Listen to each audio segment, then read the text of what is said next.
आप है, मैं हूं, परीक्षा है, तो फिर अच्छा ही है कि हम परीक्षा पे चर्चा कंटिन्यू करेंगे और इस साल भी ब्रेक नहीं लेंगे। अभी हम अपनी बातचीत का सिलसिला शुरू करने जा रहे हैं। एक बात मैं शुरू में जरूर देशवासियों को भी बताना चाहता हूं और गार्डियंस को बताना चाहता हूं, टीचर्स को बताना चाहता हूं।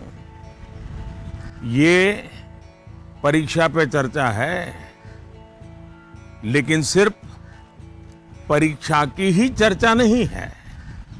बहुत कुछ बातें हो सकती हैं। एक हल्का फुल्का माहौल बनाना है, एक नया आत्मविश्वास पैदा करना है और जैसे अपने घर में बैठ के बातें करते हैं, अपनों के बीच बात करते हैं, यार दोस्तों के साथ बात करते हैं, आइए हम भी ऐसे ही बात करेंगे आज।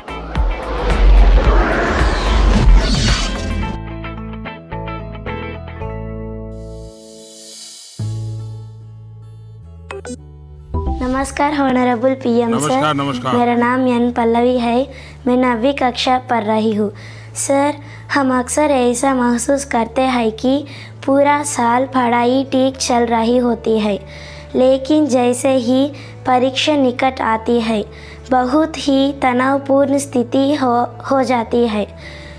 कृपया इसके लिए कोई उपाय बताइए सर। बहुत धन्यवाद सर। धन्यवाद पल्लवी। मुझे बताया गया है कि इसी तरह का और भी एक सवाल है।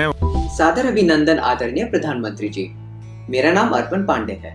मैं global Indian international school Kuala Lumpur Malaysia में 12वीं कक्षा का छात्र हूँ।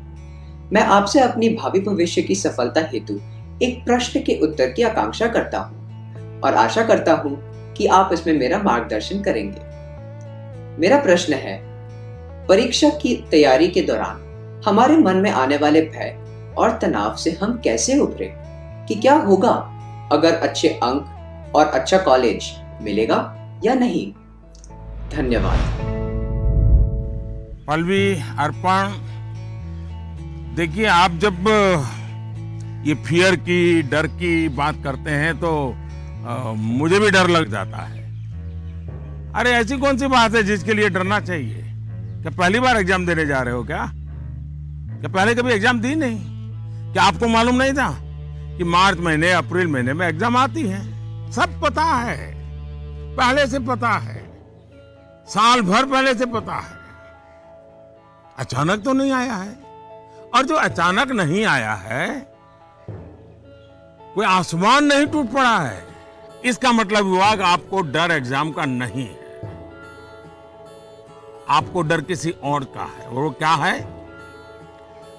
आपके आसपास एक माहौल बना दिया गया है कि यही एग्जाम सब कुछ है, यही जिंदगी है। और इसके लिए पूरा सामाजिक वातावरण, कभी कभी स्कूल का वातावरण भी, कभी कभी माँ बाप भी, कभी अपने रिश्तेदार भी एक ऐसा माहौल बना देते हैं, ऐसी चर्चा करते हैं कि जैसे कोई बहुत बड़ी घटना से आपको गुजरना है, बहुत बड़े संकट से गुजरना है। मैं उन सब से कहना चाहूंगा, खास करके मैं पेरेंट्स से कहना चाहता हूं, आपने क्या करके रख दिया है? मैं समझता हूं कि ये सबसे बड़ी गलती है। हम आवश्यकता से अधिक ओवर कॉन्शियस हो जाते हैं, हम थोड़े ज्यादा ही सोचने लग जाते हैं। और इसलिए मैं समझता हूं कि जिंदगी में ये कोई आखिरी मुकाम नहीं है। ये जिंदगी बहुत लंबी है, बहुत पड़ाव आते हैं। एक छोटा सा पड़ाव है। हमें दबाव नहीं बनाना चाहिए। चाहे टीचर हो, स्टूडेंट हो, परिवारजन हो, यार दोस्त हो। अगर बाहर का दबाव कम हो गया, खत्म हो गया, तो एग्जाम का दबाव कभी महसूस नहीं होगा। कॉन्फिडेंस फलेगा, फूलेगा, प्रेशर रिलीज हो जाएगा, डिक्रीज हो जाएगा। और बच्चों को घर में सहज, तनाव मुक्त जीना चाहिए। छोटी मोटी हल्की फुल्की बातें जो रोज करते थे वैसी करनी चाहिए। देखिए दोस्तों, पहले क्या होता था, पहले माँ बाप बच्चों के साथ ज्यादा इन्वॉल्व रहते थे और सहज भी रहते थे और कई विषयों पर इन्वॉल्व रहते थे। आज जो भी इन्वॉल्व रहते हैं वो ज्यादातर कैरियर, एग्जाम, पढ़ाई, किताब, सिलेबस, मैं उसको सिर्फ इन्वॉल्वमेंट नहीं मानता हूं। और इससे इन्हें अपने बच्चों के असली सामर्थ्य का पता नहीं होता है। अगर माँ बाप ज्यादा इन्वॉल्व है तो बच्चों की रुचि, प्रकृति, प्रवृत्ति इस सबको अच्छी तरह समझते हैं और जो कमियां हैं उन कमियों को समझ करके उसको भरने की कोशिश करते हैं और उसके कारण बालक का कॉन्फिडेंस लेवल बढ़ता है, उसकी स्ट्रेंथ माँ बाप को पता है, उसकी वीकनेसेस माँ बाप को पता है और उसके कारण माँ बाप समझते हैं कि ऐसे समय वीकनेसेस को बाजू में करो, स्ट्रेंथ को जितना बल दे सकते हो दो। लेकिन आज कुछ माँ बाप इतने व्यस्त हैं कि उन्हें बच्चों के साथ रियल सेंस में इन्वॉल्व होने का समय ही नहीं मिलता। इसका परिणाम क्या होता है?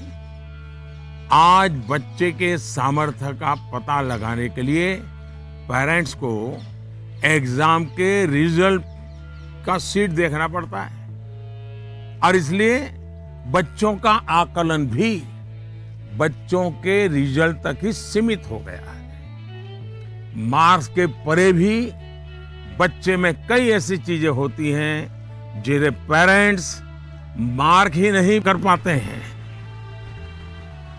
साथियों, हमारे यहाँ एग्जाम के लिए एक शब्द है कसौटी, मतलब खुद को कसना है।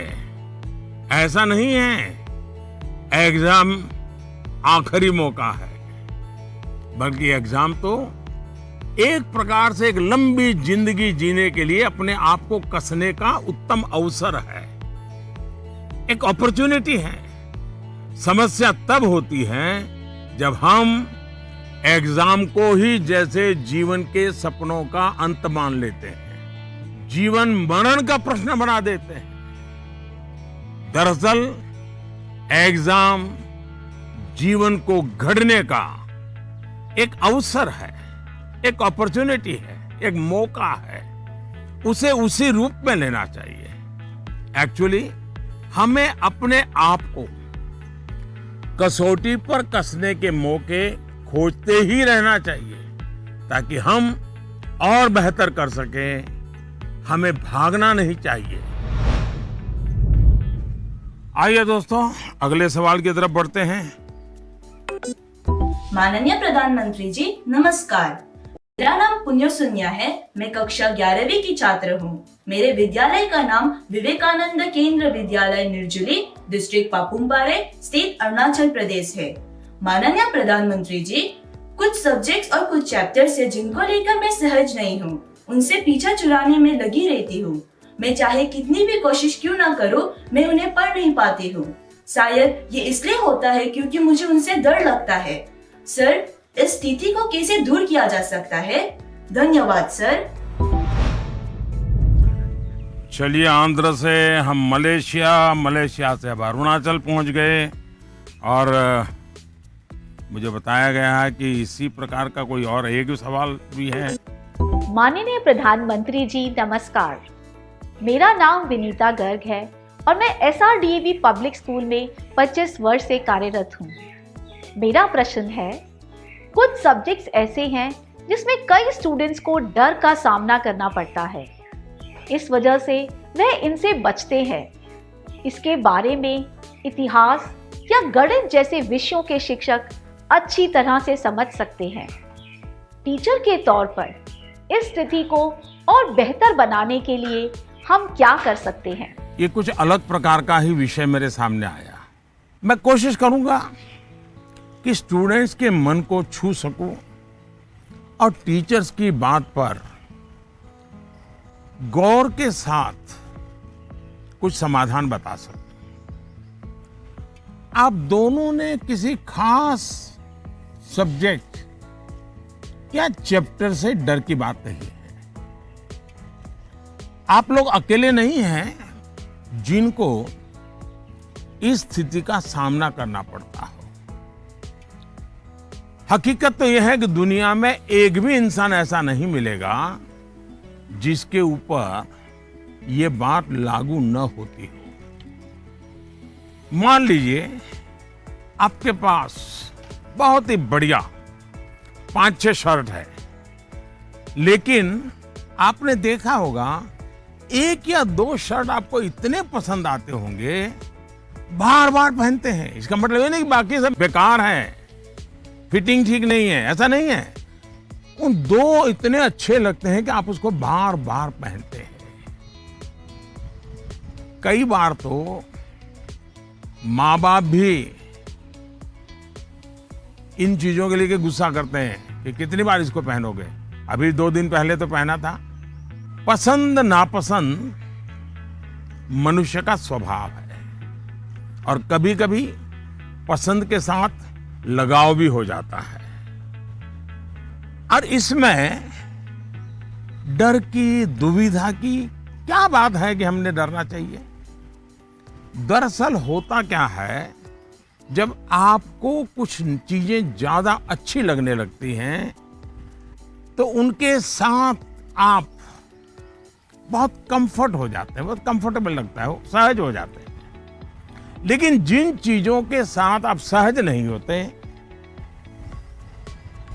उनके तनाव में आपकी 80% एनर्जी आप उसी में लगा देते हैं। और इसलिए स्टूडेंट से मैं यही कहूंगा कि आपको अपनी एनर्जी को इक्वली डिस्ट्रीब्यूट करना चाहिए। सभी विषयों में बराबर बराबर। आपके पास पढ़ाई के लिए 2 घंटे हैं तो उन घंटों में हर सब्जेक्ट को समान भाव से पढ़िए। अपने समय को इक्वल डिस्ट्रीब्यूट करिए। साथियों, आपने देखा होगा टीचर्स, माता पिता हमें सिखाते हैं कि जो सरल है वो पहले करें। ये आम तौर पर ये कहा जाता है और एग्जाम में तो खास तौर पर बार बार कहा जाता है कि जो सरल उसको पहले करो भाई, जब टाइम बचेगा तब वो कठिन है उसको हाथ लगाना। लेकिन पढ़ाई को लेकर मैं समझता हूं ये सलाह आवश्यक नहीं है और उपयोगी भी नहीं है। मैं जरा इन चीज को अलग नजरिए से देखता हूं। मैं कहता हूं जबकि पढ़ाई की बात हो तो कठिन जो है उसको पहले लीजिए। आपका माइंड फ्रेश है, आप खुद फ्रेश हैं, उसको अटेंड करने का प्रयास कीजिए। जब कठिन को अटेंड करेंगे तो सरल तो और भी आसान हो जाएगा।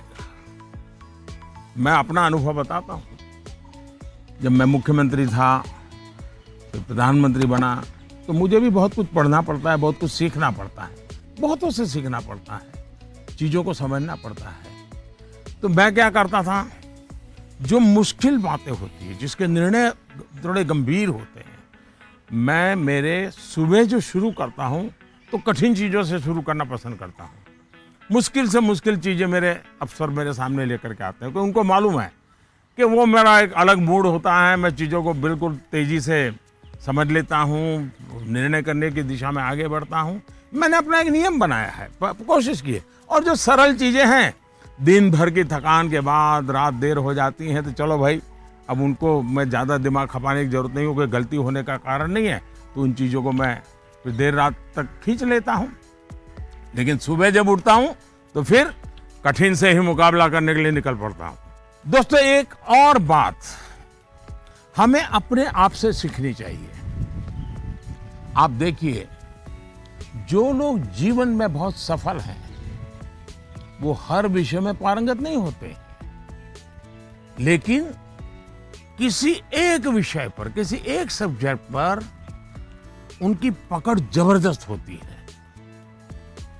अब जैसे लता दीदी हैं, लता मंगेशकर जी की पूरे दुनिया में नाम है, हिंदुस्तान के हर जुबान पे नाम है। लेकिन अगर कोई जाकर के उनको कहे कि आज हमारे क्लास में आइए और ज्योग्राफी पढ़ाइए, हो सकता है वो न भी पढ़ा भी पाए, मैं नहीं जानता हूं कि वो पढ़ा पाए न पढ़ा पाए, लेकिन लता जी की महारत ज्योग्राफी में शायद न भी हो, लेकिन संगीत की दुनिया में उन्होंने जो किया हुआ है, एक विषय पर जिस प्रकार से अपना जीवन खपा दिया है, आज वो हर एक के लिए प्रेरणा का कारण बन गई है। और इसलिए आपको भले कुछ सब्जेक्ट मुश्किल लगते हो, ये कोई आपके जीवन में कोई कमी नहीं है। आप बस ये ध्यान रखिए कि इस मुश्किल लगने वाले सब्जेक्ट की पढ़ाई से खुद को दूर मत कीजिए, उसे भागिए मत। वहीं टीचर्स के लिए मेरी सलाह ये है, वो विद्यार्थियों से उनको टाइम मैनेजमेंट के संबंध में, उसके तौर तरीके के संबंध में, सिलेबस के बाहर जाकर के भी कभी उनसे बातें करें, उनसे चर्चा करें, उनको गाइड करें। विद्यार्थियों को टोकने के बजाय उन्हें गाइड करें। टोकना, रोकना, उसका प्रभाव मन पे और ज्यादा नेगेटिव फैलता है।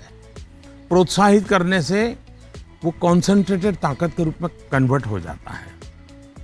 कुछ बातें क्लास में सार्वजनिक तौर पर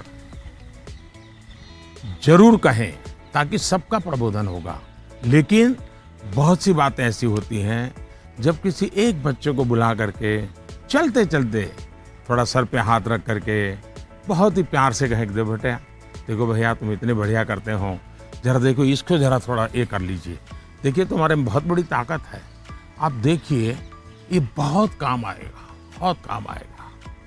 एक काम करिएगा, आपके जीवन में ऐसी कौन सी बातें थी जो कभी आपको बहुत कठिन लगती थी और आज आप उसको बड़ी सहजता से कर पा रहे हैं। ऐसे कुछ कामों की लिस्ट बनाइएगा। जैसे साइकिल चलाना कभी आपको कठिन लगा होगा, लेकिन अब वही काम आप बहुत सरलता से करते लेते होंगे।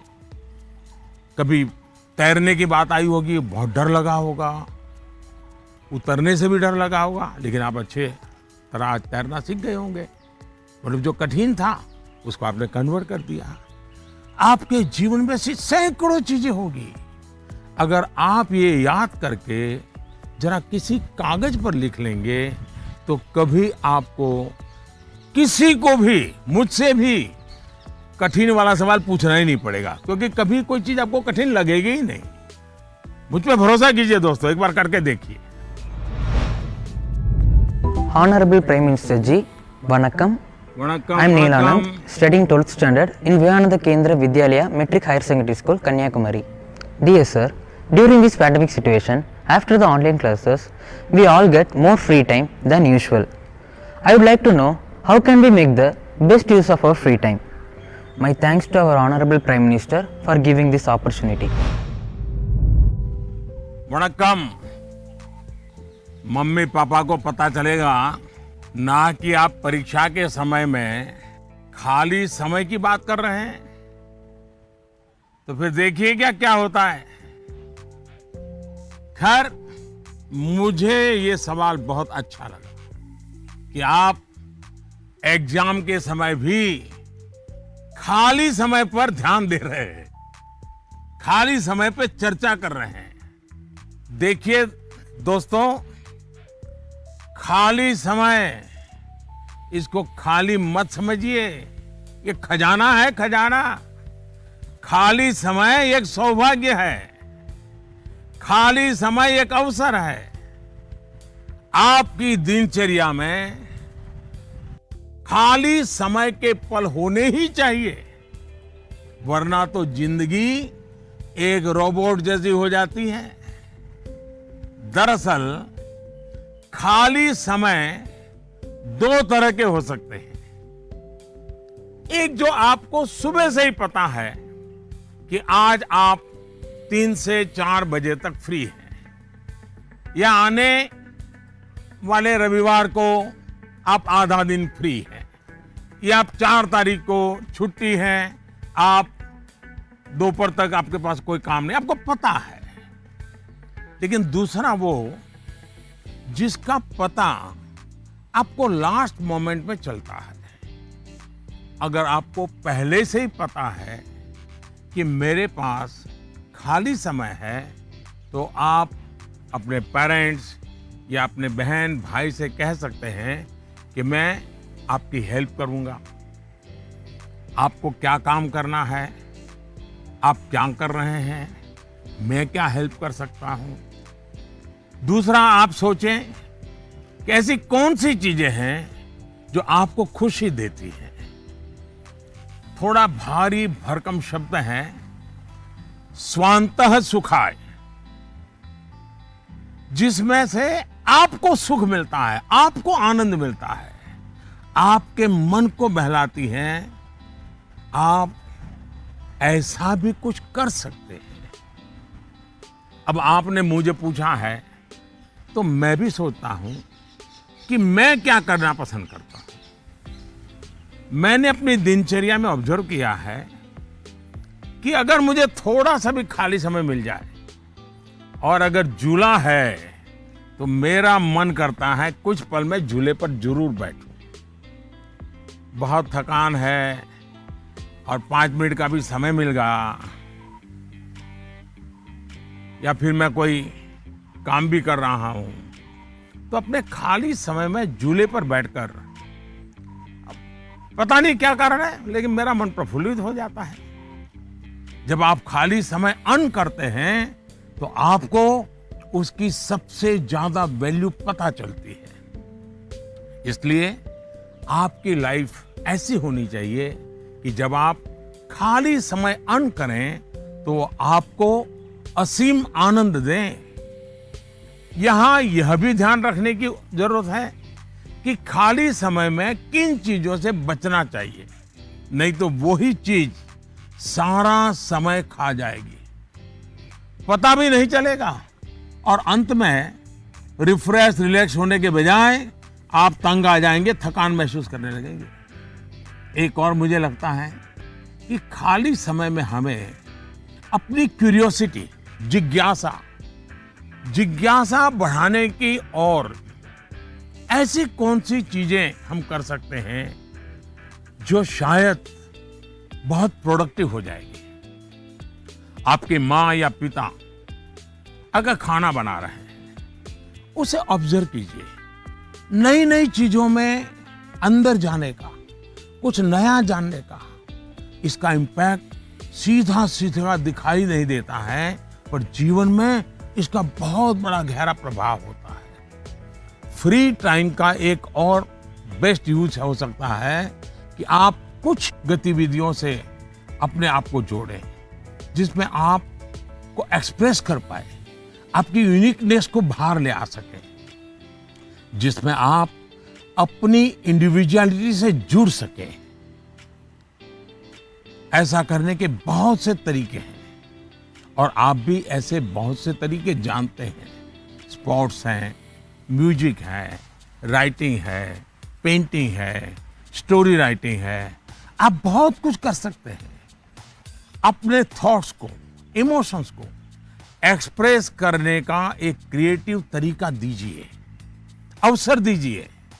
नॉलेज का दायरा कई बार वहीं तक सीमित होता है जो आपको उपलब्ध है, जो आपके आसपास है, लेकिन क्रिएटिविटी का दायरा नॉलेज से भी बहुत दूर तक आपको ले जाता है, बहुत विस्तार के फलक पर ले जाता है। क्रिएटिविटी आपको उस क्षेत्र में ले जा सकती है जहां पहले कभी कोई नहीं पहुंचा, जो नया हो। हमारे यहाँ कहा जाता है, जहां न पहुंचे रवि वहां पहुंचे कवि। ये क्रिएटिविटी की तो बात है।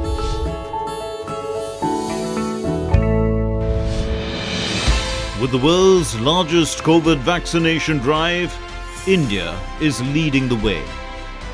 As the vaccine reaches every corner of the nation, do not forget the mantra, Dawai bhi, kadai bhi.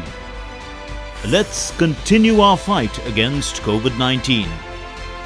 Vaccination along with social distancing, sanitization and masks. Mask up, India! Put your mask on and cover your nose and be safe. Mask Up India.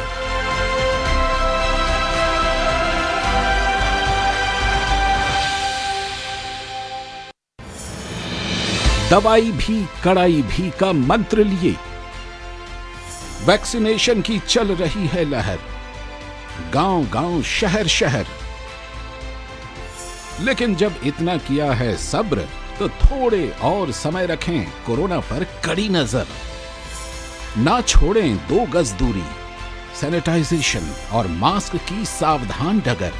रहें इस खतरे से सचेत हर प्रहर। Corona को हराना है तो mask जरूर लगाना है। Mask up, India! दवाई भी कड़ाई भी, और इसीलिए जब भी अपने घर से बाहर निकलें अपने मुंह और नाक को ढक के रखें। Mask up India.